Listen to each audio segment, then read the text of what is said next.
भारतीय बाजारों में तगड़ी रौनक देखने को मिल रही है। बहुत ही शानदार सत्र साबित हो रहा है। सुबह के डिप के बाद जो रिकवरी है वो स्मूथ है। 17,821 पर इस समय निफ्टी ट्रेड करता हुआ। निफ्टी बैंक में 244 अंकों की बढ़त और मिड कैप इंडेक्स 355 पॉइंट ऊपर है।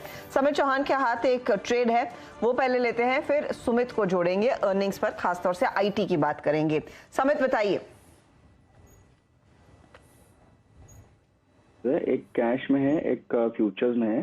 कैश में एमएसटीसी काफी अच्छा लग रहा है। जनरली ये स्टॉक उतना हलचल में नहीं रहता है, बट आज जैसे उसकी प्राइस डेवलपमेंट वॉल्यूम के साथ हुई है, ये स्टॉक यहाँ से एक अच्छी खासी मूव दे सकता है। सो 375 के टारगेट के लिए एमएसटीसी बाय करने की सलाह होगी। 349 का अभी भाव चल रहा है। 336 का यहाँ पे स्टॉप लॉस होगा। और जो फ्यूचर में लेना है वो एमएफएसएल रहेगा। एमएफएसएल एक काफी टाइम से कंसोलिडेट कर रहा है, बट 2-3 दिनों से ये स्टॉक में लोअर लेवल से जैसे खरीदारी आ रही है। आज इसमें ब्रेकआउट के कहीं ना कहीं इंडिकेशंस है। और अगर आप फ्यूचर में भी देखिए, इसका लगभग 2.5% का आज हुआ है, एडिशन हुआ है। तो ये स्टॉक यहाँ से पॉइज्ड है। एटलीस्ट 835 840 तक ये मूव दे सकता है। करंट लेवल पे अगर बाय करता है फ्यूचर में, जो 809 का भाव चल रहा है, यहाँ पे 796 का स्टॉप लॉस रखना चाहिए।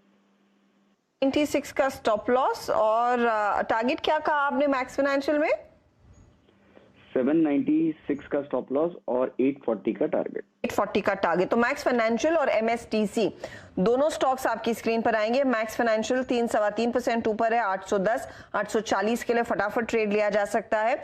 दूसरी तरफ एमएसटीसी में भी एक समा बना है तेजी का, वो काउंटर भी है। कैश मार्केट का ट्रेड है। कभी कभी चलता है, जब चलता है तो एक तरफा तेजी देखने को मिलती है, उस पर ही आप ध्यान दीजिए। वो भी एक तगड़ा मोमेंटम ट्रेड आपके सामने, करीब 6.5% ऊपर है, तो यहाँ पर मौका खरीदारी का। अच्छा, हम वो जो टायर स्टॉक्स की बात कर रहे थे, एक बार सीएट आपको दिखा देते हैं। सीएट अब 12% ऊपर ट्रेड करता हुआ दिखाई दे रहा है। जब हमने बातचीत की थी तब 7%, बस इसकी चाल शुरू ही हुई थी और उसके बाद एक तगड़ी तेजी देखने को मिली। काबा साहब ने 1150 का टारगेट दिया था। लेकिन अब फोकस आईटी काउंटर्स पर। आईटी क्यों? क्योंकि दरअसल सोमवार को चौथी तिमाही के नतीजे किक ऑफ होते हुए दिखाई देंगे। सबसे पहले टीसीएस अपने नतीजे पेश करने वाला है सोमवार शाम को, फिर 13 तारीख को इन्फोसिस आएगा, उसके आगे फिर माइंडट्री, बाकी कंपनियों का परफॉर्मेंस देखने को मिलेगा। लेकिन Q4 आईटी कंपनियों के लिए क्या लेकर आएगा और ऑफ कोर्स टीसीएस से क्या एक्सपेक्टेशन है? तो पहले सेक्टर को एनालाइज कर लेते हैं। सुमित हमारे साथ है।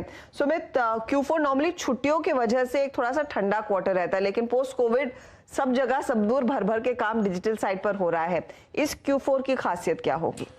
देखिए, कुछ चीज़ों में जो हाउस व्यूज़ हैं, अलग अलग कोटक की रिपोर्ट देखी, जेपी मॉर्गन की रिपोर्ट देखी, सबने अलग अलग तर्क रखे हैं। 2-3 चीज़ें जो बहुत ही की हाईलाइट रहने वाला है इस क्वार्टर में, वो रहेगा वेज हाइक का इम्पैक्ट थोड़ा सा देखने को मिल सकता है, क्योंकि एट्रिशन लास्ट क्वार्टर में पीक करके गया है, तो इस क्वार्टर में शायद उसके आधार पर वेज हाइक थोड़ा सा रह सकता है और वो शायद सिलेक्टिव कंपनीज के नंबर्स के अंदर आए, जो कि मार्जिन पे इम्पैक्ट करेगा।